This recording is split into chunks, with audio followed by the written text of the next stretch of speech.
ভারতের হায়দ্রাবাদে অবস্থিত ইরানের দূতাবাস সামাজিক যোগাযোগ মাধ্যমে মার্কিন প্রেসিডেন্ট ডোনাল্ড ট্রাম্প এবং কুখ্যাত যৌন অপরাধী জেফ্রি এপস্টিনের ছবি সংবলিত একটি কাল্পনিক $250 নোটের ছবি প্রকাশ করেছে। পোস্টটি প্রকাশের পর তা ব্যাপক আলোচনার জন্ম দিয়েছে। ছবিটির সঙ্গে দেওয়া ক্যাপশনে দূতাবাস লিখেছে, কেউ একা সফলতা অর্জন করে না, বন্ধু ছাড়া চলেই না, তাই আপনার বন্ধুদের সবসময় মনে রাখুন। বিশ্লেষকদের মতে এই বার্তার মাধ্যমে ট্রাম্প ও এপস্টিনের অতীত সম্পর্কের প্রসঙ্গকে ইঙ্গিত করা হয়েছে। ফলে যুক্তরাষ্ট্র ও ইরানের মধ্যে চলমান রাজনৈতিক উত্তেজনার মধ্যেই পোস্টটি নতুন বিতর্কের সৃষ্টি করেছে।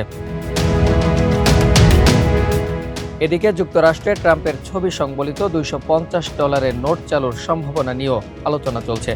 বিভিন্ন প্রতিবেদনে বলা হয়েছে, ট্রাম্প প্রশাসনের কিছু কর্মকর্তা মার্কিন মুদ্রা নকশা সংশ্লিষ্ট কর্তৃপক্ষের কাছে এমন একটি নোটের নকশা তৈরির প্রস্তাব দিয়েছেন। তবে বিষয়টি এখনও আনুষ্ঠানিকভাবে বাস্তবায়িত হয়নি।